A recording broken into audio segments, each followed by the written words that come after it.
अस्सलाम वालेकुम व्यूअर्स, मैं हूं जाहिद तनोली एडवोकेट। आप देख रहे हैं law and the lawyer.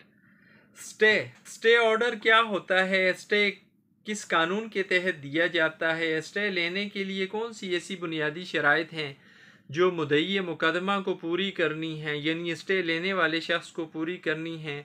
Stay कितनी किस्म का होता है? ये हैं वो सवालात जिनको जानने की कोशिश करेंगे, और मुझे उम्मीद है कि आज की ये वीडियो अगर आपने पूरी देखी तो स्टे के हवाले से आपका कंसेप्ट क्लियर हो जाएगा।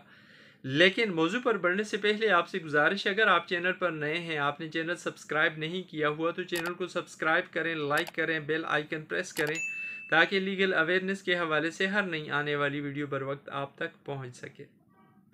व्यूअर्स, स्टे जैसे कि इसके नाम से वाज़ेह है, स्टे का मतलब है रोकना, मना करना किसी काम के करने से किसी शख्स को। मसलन आपकी एक प्रॉपर्टी है जिसके आप मालिक हैं, कानूनन वो आपके नाम ट्रांसफ़र हुई है, आप उसके टाइटल भी आपके नाम है, कब्ज़ा भी आपके नाम है उस प्रॉपर्टी का, और कानूनी जो भी शराइत हैं उस प्रॉपर्टी के हुसूल के लिए आपने वो पूरी की हुई हैं मालिक होने के नाते। अब उस प्रॉपर्टी के साथ एक आपका पड़ोसी छेड़छाड़ करनी शुरू कर लेता है, आपसे वो प्रॉपर्टी छीनना चाहता है, आपकी प्रॉपर्टी को डिस्टर्ब करने की कोशिश करता है, आपके मलकीती हुकूक को डिस्टर्ब करने की कोशिश करता है, तो आप फिर इस शख्स के खिलाफ जो आपको तंग कर रहा है, जो आपसे प्रॉपर्टी छीनना चाह रहा है, जो आपकी प्रॉपर्टी के साथ छेड़छाड़ कर रहा है, इसके खिलाफ दावा दायर करेंगे सिविल कोर्ट में। सिविल सूट आप दायर करेंगे, सिविल दावा आप दायर करेंगे बतौर मुद्दई मुकदमा बन के, और उसमें आप उस बंदे को डिफेंडेंट रखेंगे, मुदाले रखेंगे, यानी मुदाले जिसके खिलाफ दावा दायर किया गया और मुद्दई जो दावा दायर कर रहा है।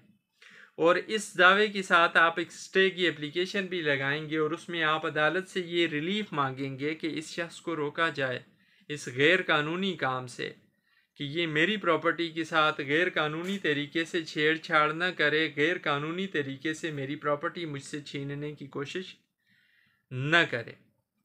अब अदालत में आने पर, आपका दावा पेश करने पर जो आपको रिलीफ देगी पहली समात पर, उसको कहते हैं एड इंटेरम रिलीफ।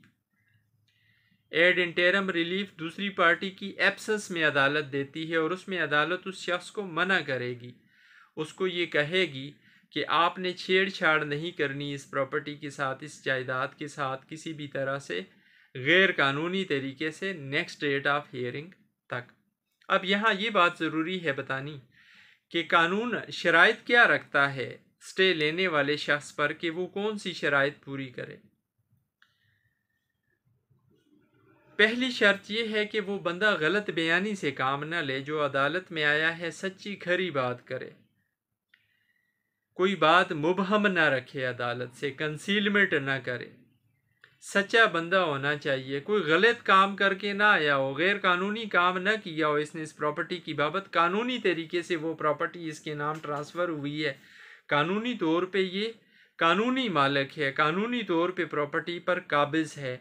ये कवायद या ये शराइत बुनियादी तौर पे कानून इससे तकाजा करता है कि ये पूरे होने चाहिए इसके पास, क्योंकि स्टे एक डिस्क्रिशनरी रिलीफ है, अदालत की मर्जी पर मुनहसर है, और डिस्क्रिशन अदालत तब देती है जब दूसरा बंदा जो स्टे लेने के लिए आया है अदालत में, वो साफ हाथों से आया हो, उसने कोई गलत बयानी या ना की हो।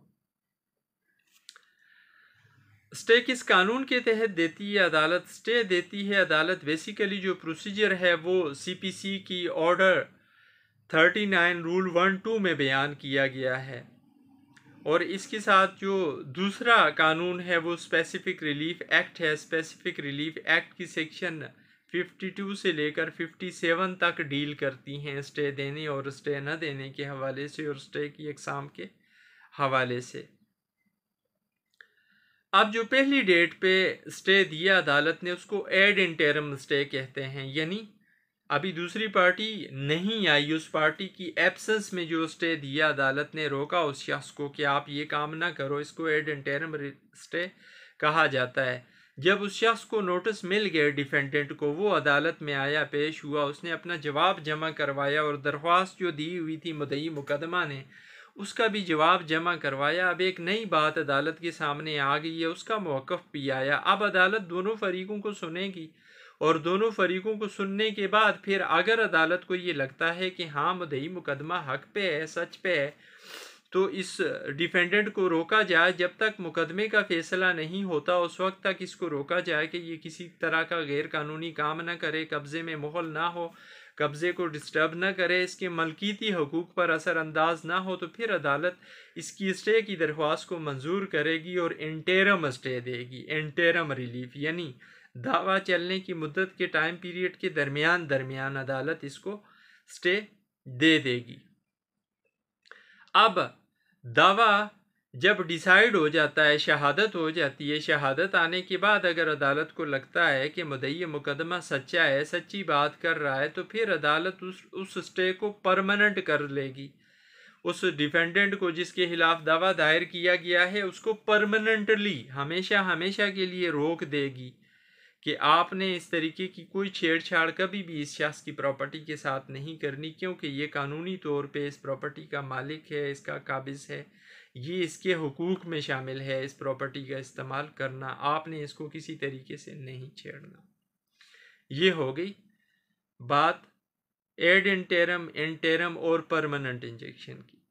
अब एक स्टे होता है मैंडेटरी इंजेक्शन।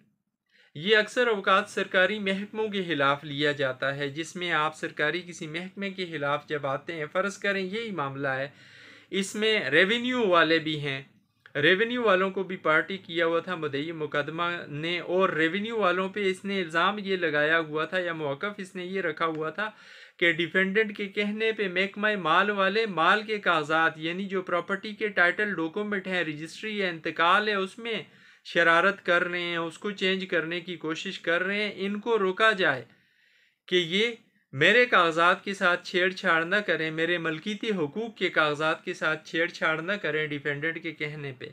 अब यहाँ पे अदालत फिर उस महकमा माल के खिलाफ मैंडेटरी इंजंक्शन देगी कि उन्हें ताकीद करेगी, मैंडेटरी मीन ताकीदी, उन्हें ताकीद करेगी कि आप इस बंदे के हक हुकूक के साथ किसी किस्म की छेड़छाड़ न करें, ये लीगली जो है वो मालिक है, काबिज है इस प्रॉपर्टी का। सो ये थी आज की वीडियो जिसमें हमने कोशिश की स्टे को समझने की, स्टे की 2-3 अक़साम को समझने की और स्टे किस कानून के तहत दिया जाता है इसको समझने की। उम्मीद है ये वीडियो आपको पसंद आएगी।